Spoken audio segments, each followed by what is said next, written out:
दुनिया forum Barcelona से नए एपिसोड के साथ पेश खिदमत हैं। आज हमारे साथ बार्सिलोना के अंदर पाकिस्तानी डॉक्टर बरकात मुस्तफ़ा साहब मौजूद हैं। हम उनसे बार्सिलोना के अंदर, स्पेन के अंदर मेडिकल की एजुकेशन और आम पब्लिक के लिए, आम पाकिस्तानी कम्युनिटी के लिए जो मेडिकल की सहूलियात हैं उस हवाले से गुफ्तगू करेंगे। डॉक्टर बरकात मुस्तफ़ा साहब यहाँ पर बचपन में स्पेन के अंदर आए और इन्होंने अपनी पूरी एजुकेशन जो है मेडिकल की और स्कूल की इधर से मुकम्मल की है। तो हम इनसे जानना चाहेंगे कि पहले तो वो जो हमारे नए बच्चे यहाँ पर स्पेन के अंदर आ रहे हैं उनके लिए मेडिकल की क्या क्या सहूलियात हैं और किस तरह एक बच्चा अपना मेडिकल का जो प्रोफेशन है उसको अपना सकता है। जी अस्सलाम वालेकुम। पाकिस्तान से जो जितने भी इधर स्टूडेंट आ रहे हैं उनको पहले तो इधर बाचरा तो करते हैं, बाचरा तो करके इधर जो फर्स्ट ईयर और सेकंड ईयर जैसे कहते हैं इंग्लिश में, उसके बाद एग्ज़ाम दिया जाता है एंट्री का, जिधर स्पेनिश में उसको सेलेक्टिदाद कहा जाता है। वार्ड सूबे का उधर कंपटीशन एग्ज़ाम होता है। जब वो एग्ज़ाम पास कर लें तो फिर यूनिवर्सिटी सेलेक्ट की जाती है। यूनिवर्सिटी सेलेक्ट कर आप उधर जाते हैं, मेडिकल करते हैं। इधर मेडिकल MBBS 6 साल का होता है। 6 साल का जब वो आप क्लियर कर लेते हैं तो उसके बाद आप एक एग्ज़ाम देते हैं। जो पूरे स्पेन के जितने भी डॉक्टर होते हैं उनके दरमियान एक कंपटीशन एग्ज़ाम होता है। वो जब एग्ज़ाम आप पास कर लें तो उसके बाद आप स्पेशलाइजेशन करना पड़ता है आपको, तो आप स्पेशलाइजेशन करते हैं, वो ऑब्लिगाटोरी होता है आपके लिए। तो अब यहाँ पर जो एजुकेशन है उस हवाले से जो अखराजात हैं वो क्या पाकिस्तान की तरह अखराजात हैं या यहाँ पर कोई सहूलियात गवर्नमेंट देती है एजुकेशन के हवाले से?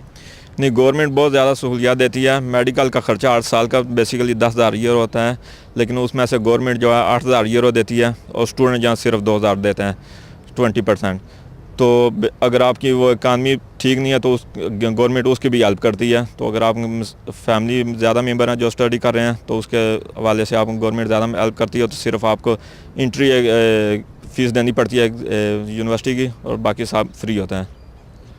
यहाँ पर जो बच्चे, जो वालिदैन चाहते हैं कि हमारे बच्चे जो है मेडिकल के प्रोफेशन में जाएं, तो आप वालिदैन को क्या कहेंगे इस हवाले से? क्योंकि हमारे बारे में यहाँ पर ज़्यादा ये कहा जाता है कि ये लोग स्कूल पास करते हैं और उसके बाद बिज़नेस में चले जाते हैं, लेकिन कुछ बच्चे ऐसे भी हैं जो मेडिकल में जाना चाहते हैं, वालिदैन चाहते हैं, तो उन वालिदैन के लिए क्या रहनुमाई होगी? मेडिकल, अगर कोई बच्चा मेडिकल में जाना चाहता है तो बेसिकली सबसे पहले जो है फैमिली की सपोर्ट होनी चाहिए, पेरेंट्स की बहुत ज़्यादा सपोर्ट्स होनी चाहिए। अगर बच्चा पढ़ना चाहता है वो प्रोफेसर को भी बताए कि मैं मेडिकल में जाना चाहता हूँ, डॉक्टर बनना चाहता हूँ, तो प्रोफेसर भी साथ हेल्प करते हैं। वो आपको सारी रहनुमाई करेंगे, सब आपको गाइड करेंगे और घर से सबसे पहले सपोर्ट होनी चाहिए, तब भी बच्चा पढ़ सकेगा।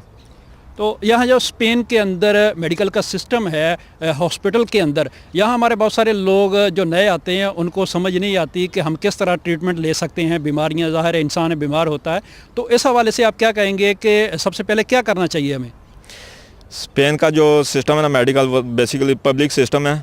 उसमें ना डिफरेंट एरिया उन्होंने अस्पताल बनाए हुए होते हैं जिसको कहते हैं GP डॉक्टर, जो आपका फैमिली डॉक्टर होता है। वो आपको आपके एरिया के मुताबिक जहाँ आपकी रिहाइश होती है उसके मुताबिक ना आपको एक फैमिली डॉक्टर दिया जाता है।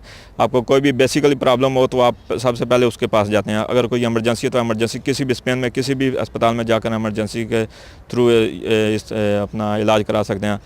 अगर फैमिली डॉक्टर के पास जाएंगे तो अगर कोई इस तरह का इशू है जो उस फैमिली डॉक्टर हल नहीं कर सकता तो वो फिर आपके बाद एरिया को डिफरेंट अस्पताल दिए जाते हैं, बड़े अस्पताल जैसे कहते हैं, जहाँ स्पेशलिस्ट डॉक्टर बैठे होते हैं, वो उधर आपको भेज देंगे। उसके अलावा अगर उधर हल नहीं होता तो उसके बाद एक बड़ा अस्पताल होता है जो पूरे सूबे का होता है, जहाँ ज़्यादा स्पेशल ज़्यादा केस देखे जाते हैं, तो उधर आपको भेज दिया जाएगा, तो उधर आपका इलाज किया जाता है। जी, जिस तरह मुख्तलिफ वबाई अमराज़ यहाँ पर फैलते हैं, पिछले दिनों ग्रिप्पे का मर्ज़ हुआ तो बहुत सारे लोग उसका शिकार हुए।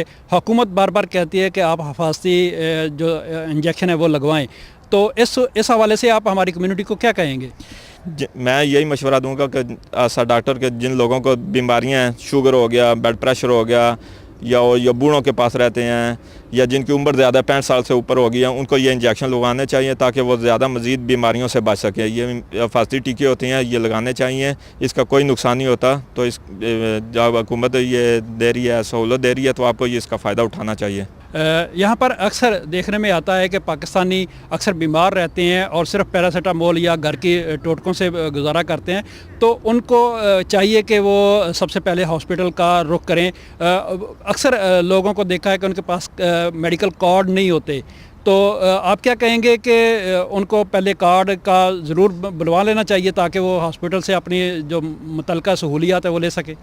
सबसे पहले यही मशवरा दूंगा कि आप अपना पहला डॉक्टरी कार्ड बनाएं ताकि उसके पास रजिस्ट्रेशन और उसकी सारी हिस्ट्री आपके डॉक्टर के पास आ जाएगी। उसको सब मालूमात होगी आपके बारे में, कौन कौन सी आपकी बीमारियाँ, वो इस तरीके से बेहतर आपका इलाज कर सकेगा डॉक्टर। और किसी भी जब आपके पास कार्ड होगा तो स्पेन के किसी भी अस्पताल में जा करना आप उधर से इलाज अपना करा सकते हैं। तो आपको फैमिली डॉक्टर भी इस तरह मिल जाएगा, तो उसके पास सारी आपकी हिस्ट्री होगी, आपकी फैमिली की हिस्ट्री होगी, तो उससे आपका वो सबसे बेहतर इलाज करेगा। हमारे साथ इस वक्त स्पेन में नौजवान डॉक्टर बरकात मुस्तफ़ा साहब मौजूद थे, जिनसे हमने मुख्तलिफ़ मौज़ूआत पर गुफ्तगू की, जिसमें उनका कहना था कि वालिदैन जो अपने बच्चों को मेडिकल के प्रोफेशन में लेकर जाना चाहते हैं वो घर से बच्चे की हौसला अफजाई करें और उसके टीचर को भी बताएं कि ये बच्चा डॉक्टर बनना चाहता है। इस तरह जो प्रोफेसर होते हैं वो भी उस बच्चे की बहुत ज़्यादा हेल्प करते हैं। उसके अलावा उन्होंने कहा कि जो मेडिकल की सहूलियात हैं उसके लिए बुनियादी जो कार्ड है वो बनाना बहुत ज़रूरी और हिफाजती टीके लगवाने बहुत ज़रूरी हैं, जैसे आप सेहतमंद रह सकते हैं। दुनिया फोरम से इजाज़त चाहूँगा। दोबारा हाज़िर होंगे एक नए एपिसोड के साथ।